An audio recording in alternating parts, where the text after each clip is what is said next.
Xin chào các bạn, chào mừng các bạn đến với kênh Gina kể chuyện. Hôm nay, trong chủ đề kể truyện đêm khuya, tôi xin kể cho các bạn nghe về một câu chuyện ngôn tình tên là Vừa ly hôn, tôi được tổng tài cướp về làm vợ, tác giả Lạc Thê Nhi. Văn án, trong bữa tiệc tối cuối năm, mẹ chồng và Bạch Nguyệt Quang của chồng cùng rơi xuống nước. Lão ta không chút do dự chọn cứu Bạch Nguyệt Quang. Tôi vất vả lắm mới cứu được mẹ chồng lên bờ. Lão ta còn nói với mẹ chồng rằng, mẹ, lúc trước vì bị mẹ ép buộc nên con mới cưới Tố Diệp, đó là chuyện khiến con hối hận nhất từ trước tới nay. Con không thể trơ mắt nhìn Nhu Nhu xảy ra chuyện gì được. Mẹ chồng tôi tức đến mức cười ầm lên. Được, tao tác thành cho chúng mày, mày và Tố Diệp muốn ly hôn lúc nào cũng được. Ngày mai tao sẽ đăng bài giải trừ quan hệ mẹ con với mày. Từ giờ, Tố Diệp sẽ là người thừa kế duy nhất của tao. Một đống gia sản hàng trăm triệu cứ thế mà rơi xuống đầu tôi. Chương 1, tôi bỗng thành người thừa kế duy nhất, tôi là nàng lọ lem trong huyền thoại, may mắn được gả vào một gia đình giàu có. Đáng tiếc, cũng chẳng có ai thèm ghen tị với tôi. Mọi người chế giễu tôi, họ nói tôi có danh không phận, chẳng khác nào một bảo mẫu. Bởi vì lão chồng của tôi, Cố Tử An không chỉ là một người không có đầu óc, còn là một người yêu đương não tàn. Ngay từ lần đầu gặp nhau, anh ta đã nói rõ với tôi kết hôn với cô chỉ vì mẹ tôi cảm thấy cô thích hợp làm con dâu của bà ấy. Cô đừng vui mừng quá sớm. Tôi nói cho cô biết, tôi sẽ không bao giờ chạm vào bất cứ ai ngoại trừ cô ấy. Dù có kết hôn với cô, đời này tôi cũng sẽ không bao giờ chạm vào cô. Hai mắt tôi sáng lên. Trên đời này còn có chuyện tốt như vậy sao? Vốn dĩ tôi đồng ý cưới anh ta cũng chỉ vì báo ơn thôi. Tôi mồ côi từ nhỏ. Nếu không phải vì Cố bắt đầu hỗ trợ tôi từ khi lên cấp 2, chỉ sợ tôi có ở nhà máy vặn ốc vít mấy chục năm cũng không có cơ hội được nhận vào trường top đầu cả nước, chứ đừng nói đến chuyện tôi còn ra nước ngoài học cao học. Vừa trở về nước, tôi đã gia nhập tập đoàn Cố Thị, thề với lòng sẽ báo đáp dì Cố thật tốt. Ai mà biết được dì Cố lại hỏi một câu rất khó trả lời. Con có đồng ý gả cho con trai của dì không? Diệp, dì biết yêu cầu này rất quá đáng. Nhưng thằng bé Tử An này đầu óc hơi có vấn đề, nó luôn trách móc dì, nói Tôn Nhu số khổ, là bông hoa xinh đẹp thuần khiết nhất, đời này không phải cô ta thì không cưới. Tôi không hiểu, dì không thích xuất thân nghèo khó của cô ấy sao? Dì Cố lắc đầu. Tất nhiên là không phải. Để phát triển được tập đoàn Cố Thị đến mức này, đương nhiên là dì phải có một ánh mắt nhìn người rất tốt. Tôn Nhu cũng chẳng phải loại người đơn thuần gì cả, nếu để cô ta bước vào cửa, nhà ta nhất định sẽ không được sống yên ổn. Tôi thật sự rất tò mò, chẳng lẽ Tôn Nhu là người có thể gây ầm ĩ đến mức đó sao? Cuối cùng, tôi vẫn đồng ý với dì, gả cho Cố Tử An. Dù sao trong lòng tôi cũng sớm coi dì là một người mẹ rồi. Cả ngày kết hôn, Cố Tử An cả ngày cũng không bày ra sắc mặt tốt. Tiệc còn chưa tàn anh ta đã rời đi. Đến đêm cũng không về, ngày hôm sau, mọi người trong vòng tròn đều biết tôi chăn đơn gối chiếc cả một đêm. Ngay cả đồng nghiệp cũng nhìn tôi bằng ánh mắt thương hại. 3 năm sau, Cố Tử An ngày càng quá đáng hơn. Anh ta cho rằng tôi và mẹ chồng Cố Lam là thủ phạm khiến Tôn Nhu đau lòng rời đi. Cố Tử An cố ý đối nghịch với tôi và mẹ. Không những thường xuyên bỏ bê công việc trong công ty mà còn hay uống rượu say xỉn rồi phá phách. Mẹ chồng tôi đều nhắm mắt làm ngơ, không so đo. Nhưng bà ấy rất ngại khi đối diện với tôi. Tôi cũng không ngờ Cố Tử An lại cứng đầu như vậy, sau khi kết hôn 3 năm anh ta cũng chưa từng chạm vào tôi. Ý định của bà là muốn tôi sinh một đứa nhỏ, sau này còn có chỗ mà dựa vào. Tôi nói không sao, dù sao thì tôi cũng không muốn sinh con với Cố Tử An. Vì để đền bù cho tôi, những năm gần đây bà ấy đều đặt trọng tâm phát triển vào tôi. Bà đưa tôi đi gặp những đối tác kinh doanh và nhiều nhà cung cấp khác nhau. Tôi rất vui khi bà ấy khen tôi có sự quyết đoán giống như bà ấy hồi trẻ. Còn nói nếu tôi là một người đàn ông, tôi sẽ còn thành công hơn thế nữa. Gần đây, tôi nghe nói Tôn Nhu thi được cái bằng thạc sĩ trở về. Cố Tử An càng nổi loạn hơn. Chẳng những không đến công ty đi làm, mà ở nhà cũng không thấy bóng dáng. Nơi duy nhất có thể nhìn thấy anh ta là ở trên hostel. Ví dụ như tổng giám đốc Cố Thị vì người yêu mà vung tiền như rác, phủ 9.999 bông hồng lên cầu hỷ thước để bày tỏ tình yêu với bạn gái mình. Tổng giám đốc Cố Thị thuê 9.999 máy bay không người lái để thổ lộ với bạn gái. Mỗi lần nhìn thấy hostel, sắc mặt mẹ chồng lại tối đi một chút. Chỉ là tôi không ngờ, Cố Tử An dám mang cô ta đến bữa tiệc cuối năm của công ty. Ở bữa tiệc, Tôn Nhu mặc một bộ váy trắng, giống hệt một con thỏ trắng vô hại. Nhân viên công ty cũng xì xào ầm ĩ, giám đốc Tố cũng đáng thương quá đi, rõ ràng là vợ của tổng giám đốc, nhưng cũng chỉ có thể trơ mắt nhìn tổng giám đốc cưng chiều con giáp thứ 13 kia. Tổng giám đốc cũng quá đáng thật, làm ầm ĩ bên ngoài thì chẳng nói làm gì, thế mà còn dám mang bồ nhí tới đây, chẳng phải là trực tiếp vả vào mặt giám đốc Tố sao? Nghe họ bàn luận, mặt mẹ chồng đen như đáy nồi. Bà ấy tức giận đến mức định đi đến nói gì đó với Cố Tử An, trông có vẻ hơi kích động, tôi đang định khuyên bà đừng tức giận. Còn chưa kịp đến gần, Tôn Nhu có vẻ đứng không vững, hét chói tai rồi vùng vẫy lung tung, ngã về phía đằng sau. Bữa tiệc được tổ chức dưới nước. Bùng một tiếng, ai đó rơi xuống nước. Chắc mẹ chồng tôi muốn cứu cô ta theo bản năng, kết quả cũng bị kéo xuống nước. Bỗng nhiên bữa tiệc trở nên hỗn loạn. Tất cả mọi người đang hô hào kêu cứu. Lúc tôi kịp chạy đến đó, Cố Tử An đã không do dự nhảy xuống. Ai ngờ vừa nhìn xuống đã thấy Cố Tử An bơi về phía Tôn Nhu đang giãy giụa ở đằng xa. Hoàn toàn không để mắt đến mẹ mình. Tôi bắt đầu sốt ruột, nhảy xuống cứu mẹ chồng mình. May mà nước không sâu lắm, mẹ chồng và Tôn Nhu đã được cứu lên rất nhanh rồi đi thay quần áo. Khi mẹ chồng xuất hiện lại ở bữa tiệc, cảnh đầu tiên bà nhìn thấy là Cố Tử An đang đau lòng an ủi Tôn Nhu. Lúc này, bà dắt tay tôi lên phía trước, lạnh mặt nói với Cố Tử An. Cho mày một phút, dắt cô ta cút ra ngoài, đừng bao giờ xuất hiện trước mặt tao nữa. Tôn Nhu giật mình, sợ hãi chui vào lòng Cố Tử An. Cố Tử An đau lòng đến mức quát mẹ mình. Mẹ, sao mẹ lại hung dữ như vậy, mẹ dọa Nhu Nhu sợ rồi. Các nhân viên đều bị sự ồn ào bên này hấp dẫn, lén lút giỏng tai lên hóng hớt. Mẹ chồng tôi tức giận đến mức hít một hơi thật sâu, đừng để tao phải lặp lại lần nữa. Cố Tử An rất không hài lòng, mẹ, sao đột nhiên mẹ lại căng thẳng như vậy, rốt cuộc Nhu Nhu đắc tội với mẹ chỗ nào mà mẹ lại có thành kiến với cô ấy như vậy. Mẹ chồng giận đến mức cười ầm lên. Tao quá đáng. Mày còn mặt mũi nói tao quá đáng sao? Nếu không phải vừa nãy cô ta kéo tao cũng sẽ không rơi xuống nước. Còn mày, đúng là con trai ngoan của tao và cô ta cùng rơi xuống nước, mày lại chọn cứu cô ta trước. Cố Tử An lúng túng trả lời, Nhu Nhu không cố ý kéo mẹ xuống nước đâu, không phải Tố Diệp đã cứu mẹ rồi sao? Mẹ nên nhớ rằng con bị mẹ ép kết hôn với Tố Diệp, đó là điều khiến con hối hận nhất từ trước đến nay. Con không thể nhìn thấy Nhu Nhu phải chịu bất kỳ tổn thương nào nữa. Các nhân viên sững sờ trước lời nói của Cố Tử An. Chưa nói đến mẹ chồng, ngay cả tôi đây cũng trợn mắt há mồm. Những lời của Cố Tử An thật sự rất buồn cười, anh ta không thể nhìn thấy Nhu Nhu của anh ta chịu tổn thương, vậy mạng sống của mẹ anh ta là cái gì? Tôi không thể hiểu nổi, mẹ chồng tôi là một nữ cường nhân tài giỏi như vậy, tại sao lại sinh ra Cố Tử An ngu xuẩn thế này? Tôi lén lút nhìn bà ấy. Bất ngờ là, sắc mặt của bà ấy cực kỳ bình tĩnh. Khi bà ấy lên tiếng, giọng nói cũng lạnh lùng đến mức lạ thường. Con trai, đời này của con không phải cô ta thì không được đúng không? Cố Tử An chắc chắn như đinh đóng cột. Không sai. Bà ấy càng bình tĩnh hơn. Nhẹ nhàng lên tiếng, được, mẹ đồng ý. Khuôn mặt của Cố Tử An trở nên rạng rỡ. Có vẻ rất hào hứng. Dường như anh ta không ngờ mẹ sẽ bất ngờ thành toàn cho mình. Mẹ, cuối cùng mẹ cũng nghĩ thông rồi sao? Tốt quá, Nhu Nhu, em nghe thấy không, anh có thể cưới em rồi. Cố Tử An vừa nói vừa ném cho tôi một ánh mắt khinh thường, còn hừ một tiếng. Anh ta tiếp tục nói với mẹ chồng. Mẹ, có phải mẹ cũng nhận ra ngày xưa mẹ ép con cưới Tố Diệp là sai lầm rồi đúng không? Vậy ngày mai con và Tố Diệp ly hôn, mẹ không phản đối chứ? Mẹ chồng gật đầu. Không. Tôi cảm nhận được trong thời khắc này, mọi người đều đang nhìn tôi bằng ánh mắt tràn đầy thương hại. Tôi không cảm thấy có gì bất thường cả. Suy cho cùng, tôi cũng không có chút tình cảm gì với Cố Tử An cả. Ai ngờ, câu tiếp theo của mẹ chồng chính là mày và Tố Diệp ly hôn lúc nào cũng được. Ngày mai tao đăng báo giải trừ quan hệ mẹ con. Từ giờ Tố Diệp là người thừa kế duy nhất của tao. Bữa tiệc đột nhiên chìm vào im lặng. Mọi người nhìn tôi bằng ánh mắt hâm mộ. Trong đầu tôi lúc này cũng tràn đầy dấu hỏi chấm. Gia sản mấy trăm triệu cứ thế mà rơi xuống đầu tôi. Chuyện tốt như vậy mà cũng xảy ra với tôi à? Tôi nghĩ đây chỉ là lời mẹ chồng nói lúc tức giận mà thôi. Đương nhiên Cố Tử An cũng nghĩ như vậy.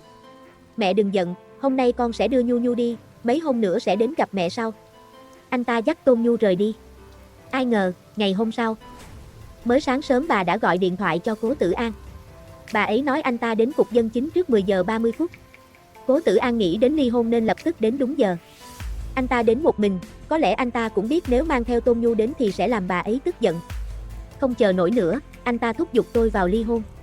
Nửa giờ sau, chúng tôi nhận được giấy ly hôn vô cùng suôn sẻ, không cần thêm thời gian tạm hoãn để ly hôn.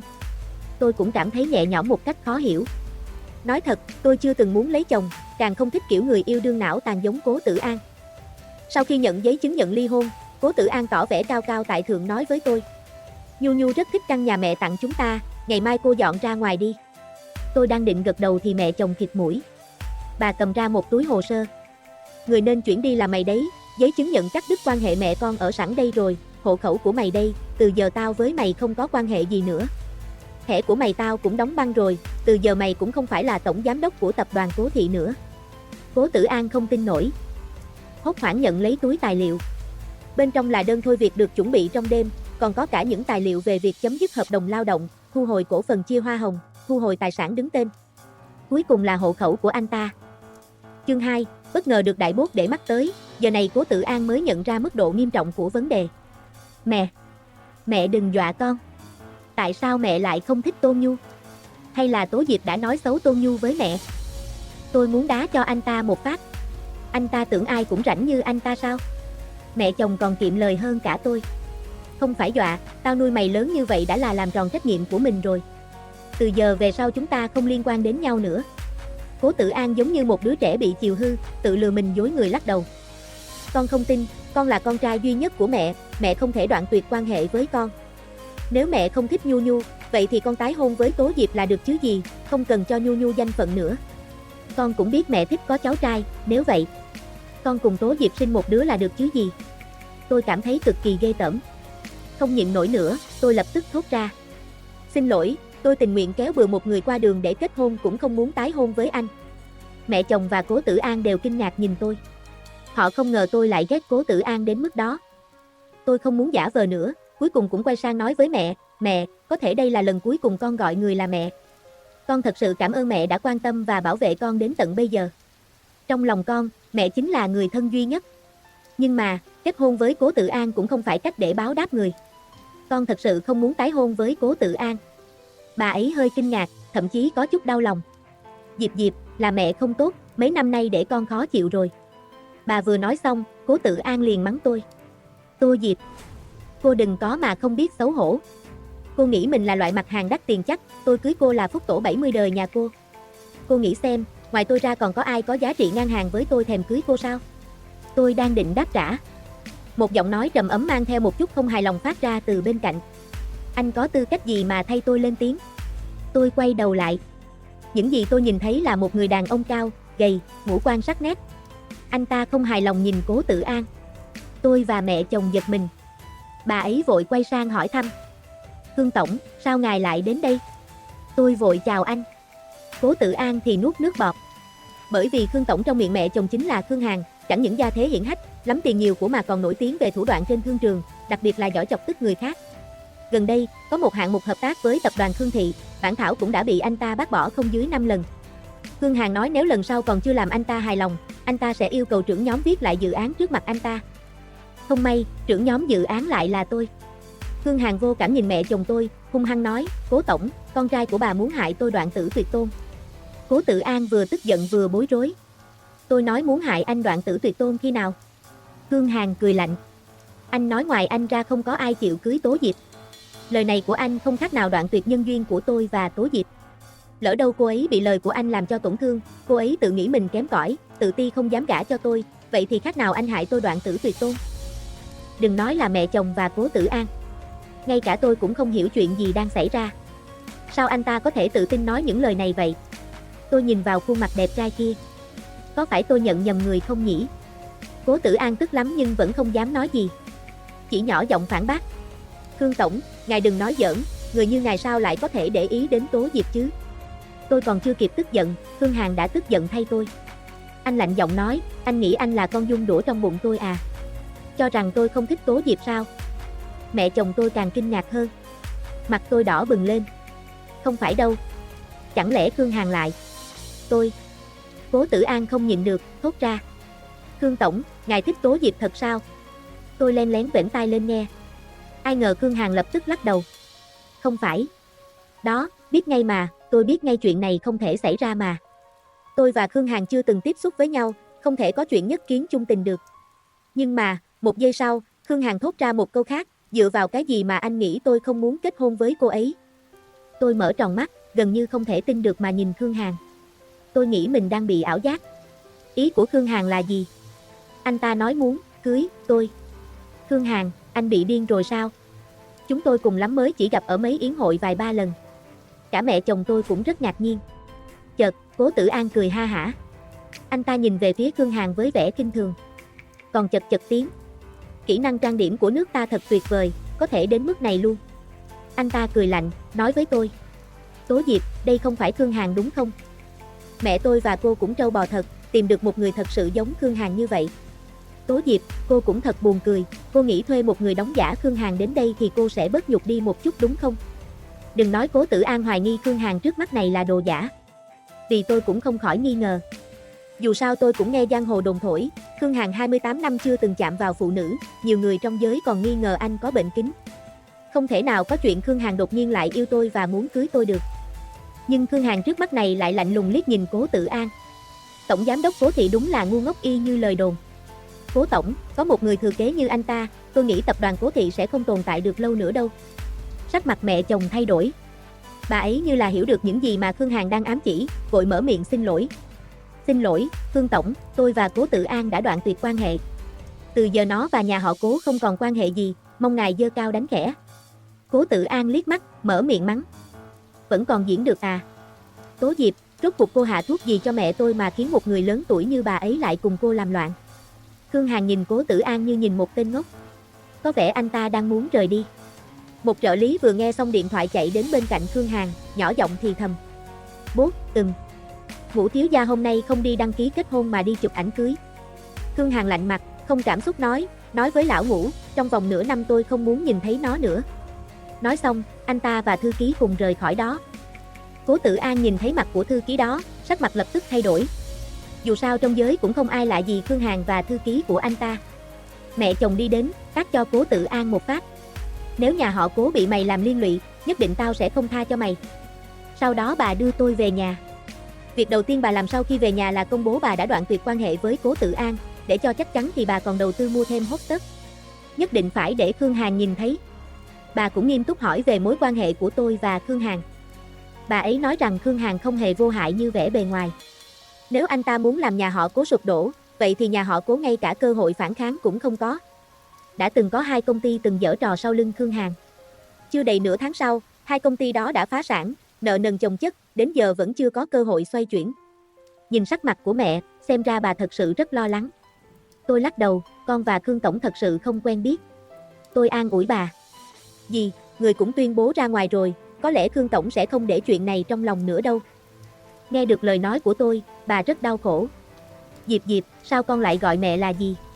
Mẹ không nói đùa, Diệp Diệp, mẹ muốn nhận con làm con gái được không? Sau này sẽ để con kế thừa gia sản của mẹ. Tôi cũng ngu hết cả người. Thật ra, tôi cũng nghĩ như Cố Tử An, tôi cho rằng bà ấy sẽ không thể bỏ rơi con ruột của mình được. Cắt đứt quan hệ chỉ là muốn dạy cho Cố Tử An một bài học. Tôi chưa từng nghĩ bà ấy thật sự muốn nhận tôi làm con gái nuôi. Tôi vội lắc đầu, thuyết phục bà. Dì à, người đừng hấp tấp. Xem ra bà ấy đã quyết định rồi. Diệp Diệp, mẹ biết con đang lo lắng điều gì, nhưng mẹ đảm bảo với con chuyện đó sẽ không xảy ra đâu. Nếu con đồng ý, mẹ sẽ tổ chức một bữa tiệc nhận con, công bố cho tất cả mọi người biết con là con gái duy nhất của mẹ. Sự cám dỗ trong lời của bà quá lớn. Tôi chưa từng biết cảm giác có người thân thế nào, vậy nên tôi đồng ý, tôi cũng đã nói là tôi không muốn gia sản của bà. Trong thời gian chuẩn bị tiệc nhận con, bà vẫn luôn lo lắng Khương Hàn sẽ xuống tay với nhà họ Cố. May mà một tuần sau, Khương Thị vẫn như cũ thúc giục dự án như thường lệ. Vì muốn tra rõ thái độ của Khương Hàn với nhà họ Cố, tôi dự định tự mình đưa ra phương án. Trong phòng họp, Khương Hàn mặc một bộ vest cao cấp được cắt may cẩn thận, không cảm xúc đọc bản đề xuất của tôi. Tôi ngoan ngoãn ngồi một góc, len lén nhìn anh. Không thể không nói, các đường nét trên gương mặt của Khương Hàn thật là đẹp. Nước da trắng, mũi cao, mắt sâu, môi chúng chím đều rất hài hòa, đấy là còn chưa nói đến xương hàm gợi cả mê người kia. Lúc này, anh đeo gọng kính vàng, cẩn thận xem xét bản kế hoạch. Giống như một tên lưu manh giả danh tri thức, có thể mê hoặc hàng ngàn cô gái. Thật ra, tôi luôn biết có rất nhiều quý cô trong giới kinh doanh đều muốn gả cho anh. Mỗi lần tham gia yến hội, tên của anh được thảo luận rất nhiều, anh đi đến đâu cũng được mọi người bàn luận rất nhiệt tình. Không dám giấu giếm, mặc dù tôi không nghĩ đến việc kết hôn, nhưng tôi cảm thấy, nếu có thể gả cho một người xuất chúng như Khương Hàn, sẽ có đầy đủ cảm giác an toàn. Hơn nữa, gương mặt này đúng là không thể bắt bẻ được. Ai lấy được anh nhất định sẽ rất may mắn. Cô Tô, tôi không phải là người cô muốn gả là gả. Giọng nói trầm thấp của Khương Hàn đột nhiên vang lên. Chương 3, vừa ly hôn liền thành vợ đại bốt, tôi chợt tỉnh lại. Phát hiện 5 người trong phòng họp đều đang dùng ánh mắt chế nhạo nhìn tôi. Lúc này tôi mới nhận ra, tôi đã vô tình nói ra tiếng lòng của mình. Khi tôi không tập trung, tôi hay vô tình nói ra những gì mình đang suy nghĩ. Mặt tôi lập tức đỏ bừng. Giờ phút này, cảm giác của tôi chính là que chữ E kéo dài. Nếu xuất hiện một vết nứt trên mặt đất, tôi sẽ không chút do dự mà nhảy xuống. Nhưng có một người kiên quyết không muốn buông tha cho tôi. Là một cô gái cao. gầy, dáng ngon kinh bỉ nhìn tôi. Sau đó trêu chọc Khương Hàn một cách thân quen. Anh Hàn, anh cảm thấy người đó có tư cách gả cho anh không? Cô gái này tên là Phương Giao, trưởng phòng kế hoạch, tôi nghe đồng nghiệp nói cô ta mới từ nước ngoài trở về, có lẽ cũng là cô chiêu của một tập đoàn giàu có nào đó. Tôi cảm nhận được cô ta có ý với Khương Hàn. Hình như Khương Hàn và cô ta cũng khá quen thân với nhau. Cô ta cố tình hỏi như vậy chỉ để tôi xấu hổ hơn thôi. Đang nghĩ xem nên lấy cớ gì để chuồn đi.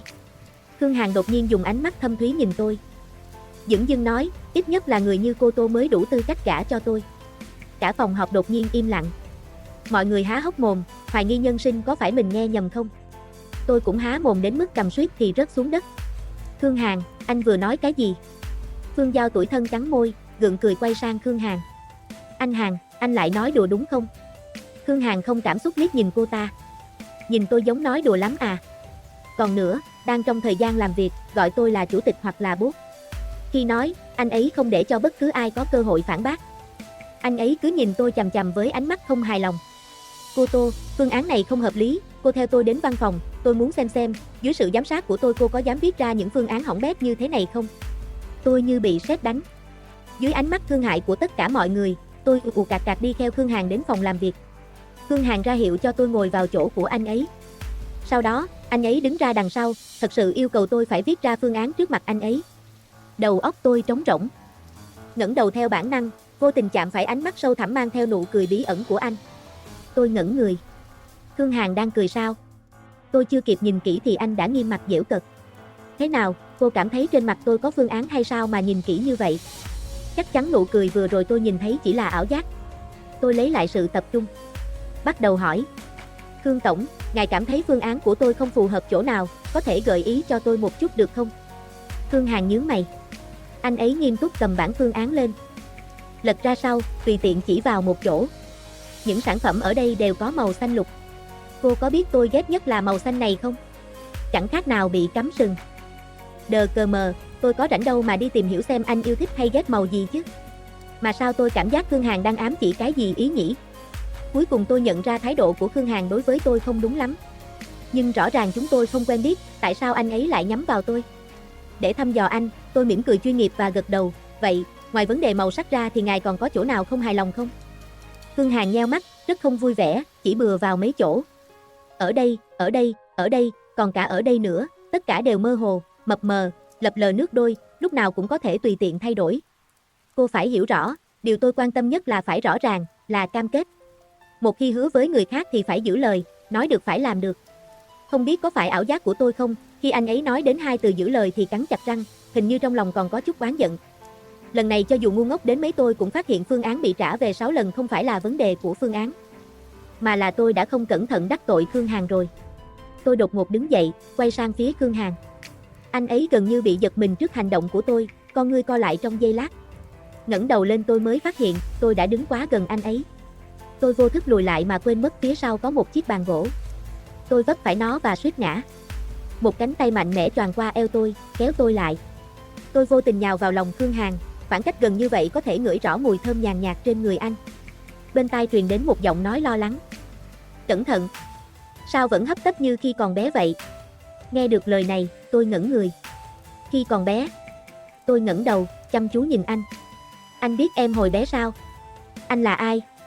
Nét mặt Khương Hàn trở nên chán nản. Anh hơi cụp mắt, nhìn thẳng vào ánh mắt của tôi. Anh tên Khương Hàn, đến giờ em cũng không nhớ nổi tên anh sao? Khương Hàn. Trong ấn tượng của tôi không? Chờ chút. Khương Hàn. Giang Hàn. Là anh ấy. Khi còn nhỏ, anh cùng tôi ở cô nhi viện 7 năm. Anh Giang Hàn ngày đó đột nhiên biến mất. Nghĩ đến điều này, tôi kinh ngạc nhìn anh. Sau khi phản ứng lại, tôi giẫm một cước lên chiếc giày da của anh, tức giận nói, thì ra là anh, lúc đó anh được ai đó nhận nuôi cũng không thèm nói cho em, sợ em bám theo anh. Bây giờ anh còn dám dùng giọng điệu quái gở đấy nói chuyện với em, trách em không nhận ra anh. Trên mặt Khương Hàn cố nén cơn đau, kiên cường nói, anh không cố ý, người nhà anh bất ngờ đến đón, anh chưa kịp tìm em đã bị mang đi rồi. Nghe xong những lời này, tôi cảm thấy nhẹ nhõm một chút, nhưng vẫn tức giận mắng anh. Vậy tại sao mấy năm nay anh cũng không thèm đến tìm em? Phải biết là, khi còn nhỏ, tôi từng coi Khương Hàn là người quan trọng nhất trong cuộc đời mình. Ai ngờ một ngày nọ, viện trưởng nói với tôi rằng anh ấy đã có người nhận nuôi, khi đi cũng không thèm nói với tôi một tiếng. Trên mặt Khương Hàn hiện ra vẻ tiếc nuối. Nhà chính của Khương gia ở Kinh Đô, sau khi xét nghiệm ADN, xác định anh là người nhà họ Khương, thì họ lập tức đưa anh ra nước ngoài nuôi dưỡng. Khi gặp lại em lần nữa, đó là trong đám cưới của em có biết lúc anh nhìn thấy Cố Tử An đeo nhẫn cho em trong lòng anh nghĩ gì không? Tôi nuốt nước bọt, giờ mới nhận ra vì sao vừa nãy anh ấy lại nhè ra 3 chữ bị cắm sừng. Tôi hơi ngượng ngùng, yếu ớt hỏi anh. Lúc đó anh nghĩ cái gì? Anh nghĩ, khi em đeo chiếc nhẫn này, em còn nhớ đến khi còn bé chúng ta đã ngoắt tay hứa hẹn không? Em hứa rằng đời này em sẽ làm vợ của anh. Tôi càng cảm thấy tội lỗi hơn. Ai mà biết được, thì ra không phải Khương Hàn bỏ rơi tôi. Thật ra mãi đến khi học cấp 3, tôi vẫn mơ mộng Khương Hàn đột nhiên từ trên trời rơi xuống, mỉm cười đến bên tôi. Nhưng mãi đến khi tôi lên đại học, sau đó đi du học, anh vẫn bặt vô âm tín. Sau đó tôi mới nhận ra, thì ra anh ấy đã quên tôi rồi. Tôi hơi xấu hổ. Đầu tôi nóng bừng, vô thức thốt ra một câu, vậy bây giờ em làm vợ anh nhé. Khương Hàn nhìn tôi thật lâu, nói một cách nghiêm túc. Tố Diệp, là em nói đó. Ngày mai. À không, bây giờ đi đăng ký ngay lập tức. Có nhanh quá không vậy? Chương 4, tái ngộ mối tình đầu. Khương Hàn thật sự hành động nhanh nhẹn và quyết đoán như lời đồn. Không bỏ lỡ một giây nào, anh nhanh chóng đưa tôi đến cục dân chính. Trên đường đi, tôi mãi ngắm nhìn anh ấy. Càng nhìn càng cảm thấy anh đã thay đổi rất nhiều.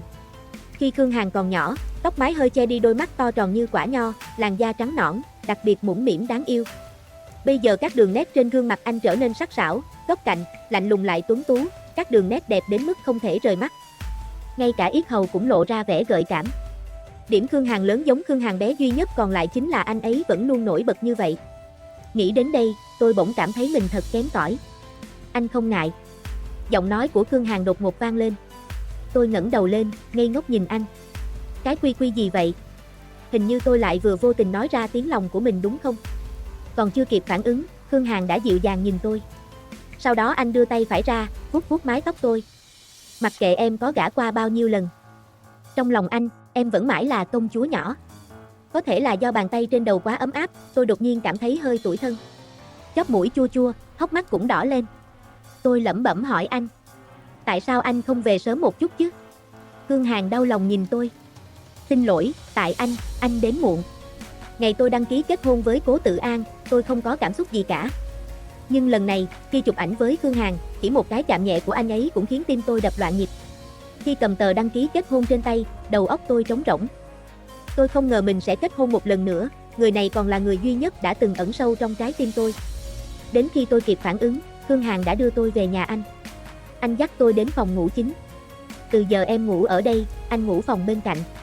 Mặc dù tôi cũng không định ngủ với Khương Hàn sớm như vậy, nhưng anh ấy cũng quá lịch thiệp đi mất. Tôi hơi băn khoăn, có phải anh kết hôn với tôi chỉ vì tiếc nuối thời thơ ấu thôi, nhưng thật ra trong lòng đã không còn chút tình cảm nào với tôi.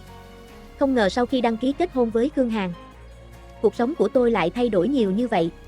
Đầu tiên là phương án được thông qua, hạng mục cũng tiến hành rất thuận lợi. Tiếp theo là ngày nào anh ấy cũng đưa tôi đi làm. Sau khi tan làm sẽ nắm tay tôi, cùng nhau đi dạo bộ. Anh sẽ thường xuyên hỏi về cuộc sống của tôi mấy năm nay.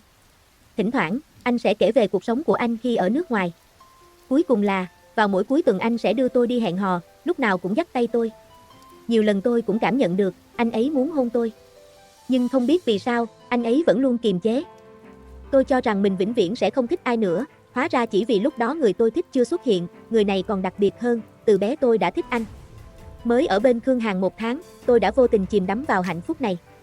Tôi cũng biết, thì ra được ở cùng người mình thích lại vui vẻ, ngọt ngào như vậy.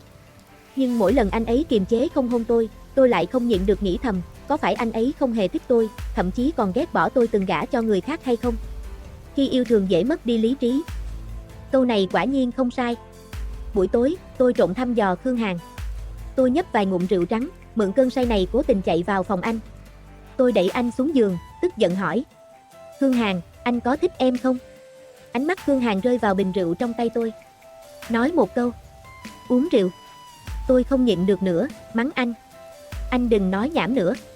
Không ngờ Khương Hàn nín cười nói với tôi, em có biết rượu này là loại gì không? Ai thèm quan tâm rượu gì chứ? Rượu trắng. Tôi giận dữ trả lời. Em có biết đây là rượu bảo vật trị giá 8 triệu tệ không? Sau khi uống xong, 2 giờ sau mới cảm nhận được cơn say. Cả người tôi lập tức cứng ngắc, xấu hổ không chịu được. Tôi đang do dự không biết nên chuồn đi trước hay cúi đầu nhận lỗi trước. bình rượu 8 triệu mà tôi uống như rượu trắng bình thường. Vấn đề quan trọng nhất là, anh ấy phát hiện ra bây giờ tôi không hề say. Anh ấy cười cười trêu chọc tôi, ngón chân tôi cào xuống đất như muốn đào một cái lỗ để chui xuống. Không đợi được nữa, tôi định chuồn đi. Ai ngờ anh vội vươn tay ra ôm lấy tôi, nhìn tôi bằng ánh mắt sâu thẳm rồi nở một nụ cười, nghiêm túc nói. Tố Diệp, em đã ở trong lòng anh từ khi còn nhỏ, trái tim anh cũng không chấp nhận được người nào ngoài em nữa. Bất cứ lúc nào em cũng chiếm lấy tâm trí của anh. Tiểu học anh sợ em bị các bạn bắt nạt, lên cấp 2 anh sợ em không hòa đồng được với mọi người, cấp 3 lại sợ em học hành quá vất vả, lo lắng không biết em có thể vào được trường đại học em mong muốn hay không. Mỗi đêm giao thừa, anh đều nghĩ, lại một năm nữa trôi qua. Em bé của anh đã trưởng thành thêm chút nào chưa? Tố Diệp, nếu nói anh thích em thì quá hời hợt, tình cảm của anh đối với em là tình yêu. Tôi ngơ ngác nhìn Khương Hàn. Hốc mắt ửng đỏ, nước mắt dần dần trào ra, ánh mắt cũng trở nên mơ hồ. Tôi mở miệng, nghẹn ngào nói. Vậy tại sao anh không chạm vào em, lại muốn chia phòng ngủ với em, mỗi lần định hôn em lại bất ngờ dừng lại? Anh ghét bỏ em từng gả cho người khác sao?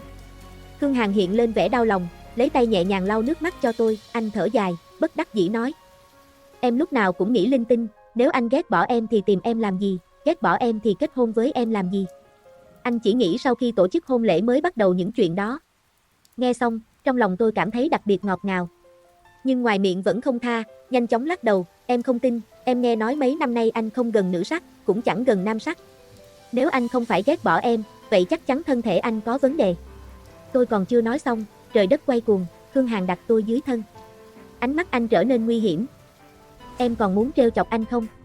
Tôi hiểu ý anh. Nuốt nước miếng, tim đập loạn xạ. Nhưng vẫn nghiến răng gật đầu, có.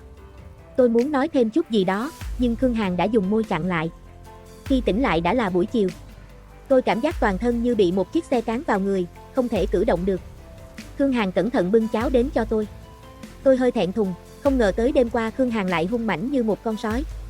Nhưng lúc này, anh ấy dịu dàng quan tâm tôi. Sáng nay thay ga giường. Sao em không nói cho anh biết đây là lần đầu tiên của em? Nếu anh biết thì anh sẽ kiềm chế một chút rồi. Tôi cảm giác mặt tôi còn đỏ hơn cả máu. Lấy chăn che mặt, chỉ lộ một con mắt ra, nhưng vẫn thành thật nói, không sao, em thích. Ánh mắt Khương Hàn đột nhiên trở nên. Cuối cùng, vẫn hít sâu một hơi, vừa cưng chiều vừa bất đắc dĩ nói, đừng nghịch ngợm. Tôi vừa xin phép nghỉ ốm 2 ngày ở công ty. Mẹ nuôi gọi điện cho tôi. Bà hỏi tôi có chuyện gì, bị ốm thế nào, phải đến thăm tôi. Tôi vội vàng nói, bởi vì làm hạng mục quá mệt mỏi, muốn lười biếng một chút. Lúc này bà mới thở phào nhẹ nhõm. Bà vui vẻ nói với tôi. Bà đã sắp xếp xong bữa tiệc nhận thân. Thời gian là 1 tuần sau. Tôi rất ngạc nhiên khi bà ấy thật sự muốn nhận tôi làm con gái của bà. Tôi cảm thấy hơi có lỗi vì chưa nói với bà mà đã đi đăng ký với Khương Hàn. Tôi muốn tìm thời gian đến gặp mẹ rồi trực tiếp nói với bà. Không ngờ Khương Hàn sau khi được ăn mặn thì không muốn ăn chay nữa. Cho đến bữa tiệc nhận thân. Bữa tiệc thật sự rất náo nhiệt. Những người trong vòng tròn này đều đến. Trước mặt mọi người, mẹ nuôi lấy ra văn kiện chuyển nhượng cổ phần. Bà chuyển cho tôi 20% cổ phần của công ty. Tất cả mọi người trên yến hội đều dùng ánh mắt hâm mộ nhìn tôi. Chờ chút. Lúc này, có một giọng nói truyền đến. Là Cố Tử An và Tôn Nhu. 2 tháng không gặp, không ngờ hai người họ lại trở nên chật vật như vậy. Trên người không còn những bộ đồ đắt tiền, trên mặt cũng chẳng còn nụ cười rạng rỡ. Họ chỉ mặc một bộ đồ rẻ tiền, có nhiều nếp gấp, không hợp tham dự bữa tiệc một chút nào. Thậm chí còn hơn cả từ chật vật, ngay cả râu cũng chưa thèm cạo. Cố Tử An đến gặp lại tôi và mẹ chồng. Anh ta lo lắng hỏi, mẹ điên rồi sao? Con mới là con ruột của mẹ muốn giao công ty nhà mình cho một người ngoài sao? Thực tế, trong bữa tiệc này cũng có rất nhiều người không hiểu. Suy cho cùng, dù con có hư thế nào thì cũng vẫn là con ruột của mình. Mẹ chồng. À không, giờ phải gọi là mẹ. Bà nở một nụ cười. Hình như mày chưa rõ ràng ai mới là người ngoài đúng không? Diệp hiện tại là người thừa kế duy nhất của tao cũng chỉ có mình nó là con gái, mày đừng tự dắt vàng lên mặt mình. Cố Tử An không ngờ mẹ ruột mình lại nói như vậy. Chắc là 2 tháng nay cuối cùng anh ta cũng phát hiện, rời khỏi vòng tay mẹ thì anh ta chẳng là cái thá gì, có lẽ cũng phát hiện ra những lời mẹ nói không phải nói đùa. Anh ta cắn răng nói với mẹ tôi, mẹ, con biết sai rồi, người không thích Nhu. Tôn Nhu đúng không, vậy con sẽ nghe lời mẹ. Nếu không được nữa thì con quỳ xuống xin lỗi mẹ. Sắc mặt Tôn Nhu thay đổi, cô ta không ngờ Cố Tử An sẽ bỏ rơi cô ta. Tử An, anh đang nói gì vậy? Anh không cần em nữa sao? Cô ta bày ra vẻ mặt đau lòng, nước mắt nước mũi lã chã rơi xuống. nhìn vừa khổ sở vừa đáng thương. Trước kia Cố Tử An thích nhất là bộ dáng nhu nhược này của cô ta. Bây giờ, Cố Tử An lại chẳng thèm quan tâm nữa. Thấy mẹ tôi không thay đổi sắc mặt, anh ta lập tức quỳ xuống. Mẹ tôi nhìn thấy cảnh này, nhưng vẫn thờ ơ như cũ. Bà ấy chỉ lạnh lùng nói, chúng ta không thân quen, không cần quỳ, đứng dậy đi. Mọi người trong bữa tiệc không thể hiểu nổi. Bọn họ đang nghĩ sao mẹ tôi lại nhẫn tâm như vậy, mẹ tôi tình nguyện nhận một đứa không có chút quan hệ huyết thống nào cũng không muốn nhận con trai ruột của mình. Cố Tử An lo lắng đến mức nóng đầu. Càng nghĩ càng tức giận, anh ta đứng dậy uy hiếp mẹ tôi, mẹ tuyệt tình như vậy thật sao? Mẹ có biết con có thể đi kiện không? Mẹ là mẹ ruột của con, tài sản của mẹ đáng ra phải chia cho con một phần. Có phải Tố Diệp đã hạ bùa chú gì với mẹ, để mẹ nghe lời một mình cô ta đúng không? Con đã sớm biết cô ta có ý đồ với gia sản nhà chúng ta. Tôi cạn lời, nếu Cố Tử An thích chiến thì tôi sẽ chiến đến cùng với anh ta. Đột nhiên, một giọng nói lạnh lùng vang khắp cả hội trường. Vợ của tôi mà thèm để ý đến chút gia sản nhà họ Cố của anh nhà.